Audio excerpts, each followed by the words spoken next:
नमस्कार, मैं हूं प्रशांत द्विवेदी। आप देख रहे हैं 7 न्यूज चैनल, अपना शहर अपनी खबर। पेश है आज की हेडलाइन। विकास कार्यों को लेकर बचत भवन में कई बैठकों का किया गया आयोजन।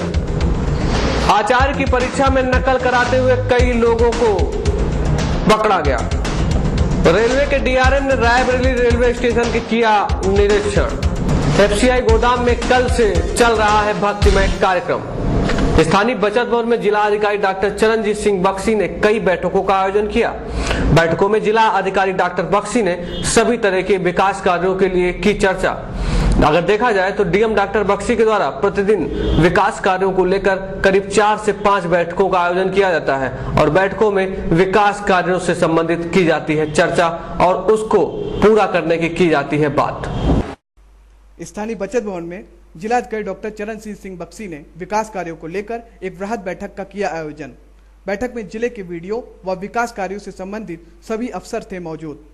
बैठक में डीएम ने कहा कि हर गांव में नरेगा के कार्य निष्पक्ष हों तथा विकास कार्य में न हो किसी तरह की ढील। बैठक में मुख्य विकास अधिकारी केदारनाथ, मुख्य चिकित्सा अधिकारी गोपाल जी कुमारिया, अपर जिलाधिकारी वित्त एवं राजस्व साहब सिंह, परियोजना निदेशक थे मौजूद।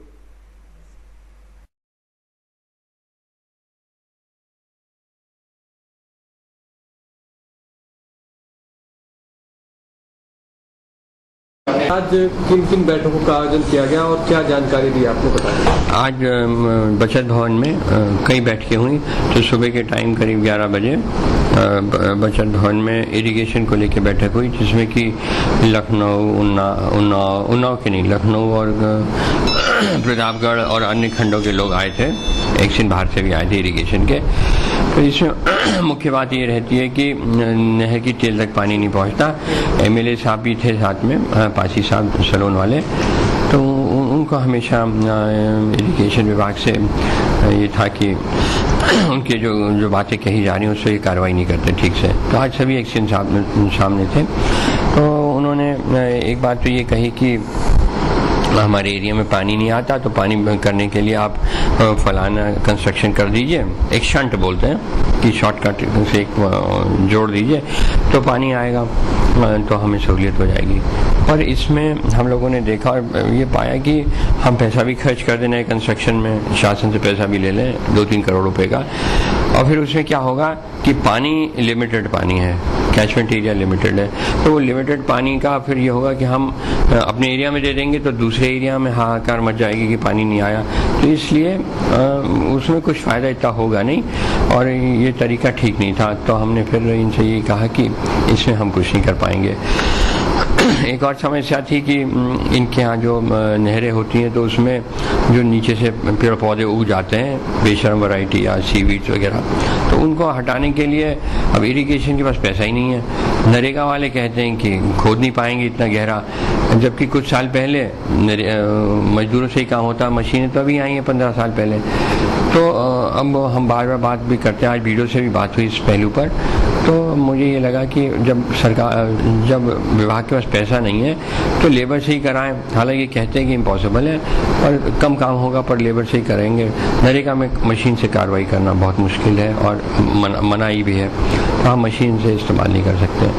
तो इस तरह की और भी बातें हुई कि तो मैंने इनसे ये कहा कि जो इरिगेशन के एई जो घूमते हैं और नीचे जो होते हैं नीचे लेवल के लोग, तो हमने कहा कि नहर काटती है तो ये नहीं पता चलता आपको कि कौन नहर काट के ले गया। तो बजाय जो दिन में आपके 8 घंटे घूमते रहते हैं नहर के कर्मचारी, उनकी ड्यूटी रात में लगाई जाए। दिन में क्या करते रहते हैं, कुछ भी नहीं करते।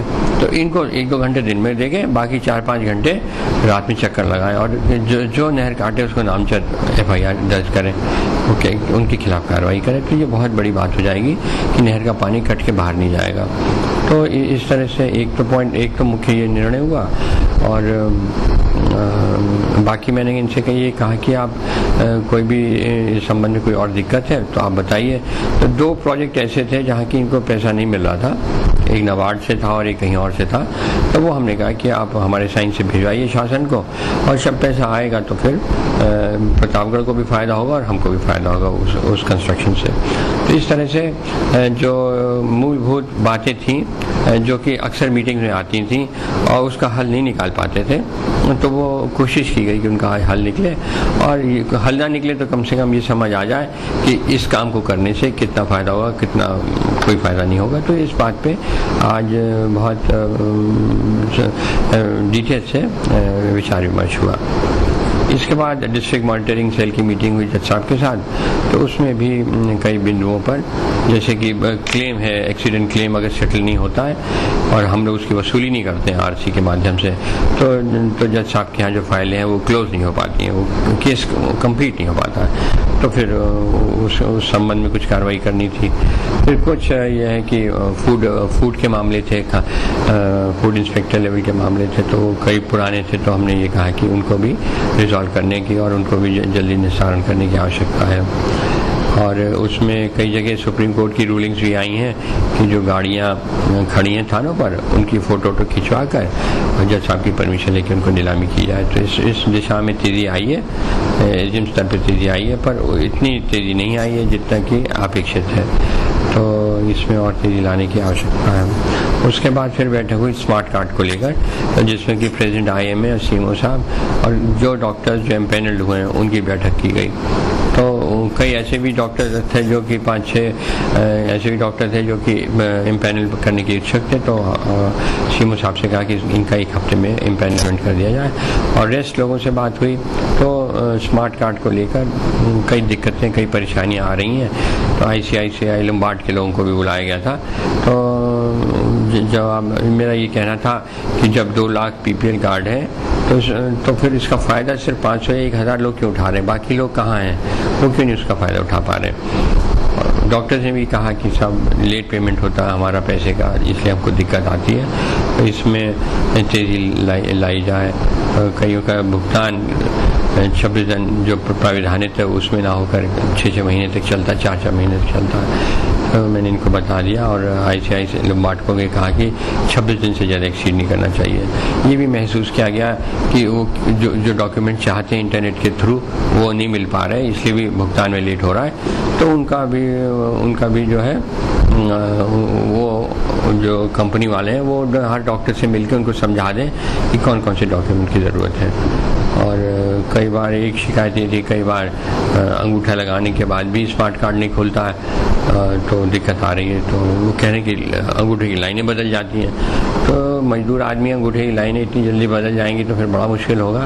तो इसमें भी हमने कहा कि आप देखो, और जो किसी फैमिली के 2 ही मेंबर आए हैं, 2-3 छूट गए स्मार्ट कार्ड में, तो वो नंबर के बाद जब दोबारा करेंगे तो वो इंक्लूड हो पाएंगे, अभी नहीं इंक्लूड हो पाएंगे। तो तमाम दिक्कत है। तो मैं डॉक्टर साहब से कहा कि आप अपनी सजेशन मेरे को दीजिए और मैं इसको फिर अपने उत्तर प्रदेश सरकार को भेजेंगे। भारत सरकार के भी लोग आएंगे तो उनको भी कहेंगे, तो शायद आपके ओपिनियंस कि कई जगह ये है कि 7 दिन का वो मेडिकल केयर होनी पड़ती, पर पैकेज जो इन्होंने लिस्ट बनाई है सरकार ने वो 3 दिन की है, 2 दिन की है, तो कम है। कहीं अंडर वैल्यूड है, कहीं कम पेमेंट है, कहीं मेडिसिन की ज़्यादा ज़रूरत है तो उसका भुगतान नहीं हो पाता। तो तमाम दिक्कतें हैं और प्रैक्टिकल दिक्कत है ये। तो इसका हम सुझाव गवर्नमेंट को भेजेंगे और मान लिया जाएगा तो बहुत अच्छी बात होगी। तो अभी भी ये स्कीम पूरी टेक ऑफ नहीं कर पाई है, फुली सक्सेसफुली टेक ऑफ नहीं कर पाई जैसा हम चाह रहे थे। उसके बाद फिर BDOs की बैठक हुई है।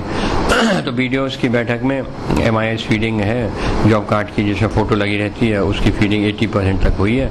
मैंने इनको सबको कहा है कि बहुत दिन से ये मामला चल रहा है, तो इसको अगले हफ्ते हर हालत में 100% इसकी फीडिंग कर दी जाए। कहीं ग्राम पंचायत में पैसा ख़त्म हो चुका है, तो मैंने महसूस किया कि 65 ग्राम पंचायतें हमारी 965 में से 65 ग्राम पंचायतें ऐसी हैं जहाँ की पैसा ख़त्म हो चुका है। तो फिर विद इन द ब्लॉक में डिस्ट्रीब्यूट कर सकता हूँ पैसा। तो मैंने कहा कि जहाँ पैसा ब्लॉक में और अन्य ग्राम पंचायतों में उसका ट्रांसफ़र करने का प्रपोजल भेजिए, हम कर देंगे उसको। और वैसे टोटल कितना चाहिए पैसा उसको CDO साहब इकट्ठा करके एक जारी करके शासन को पत्र लिखें कितने रुपए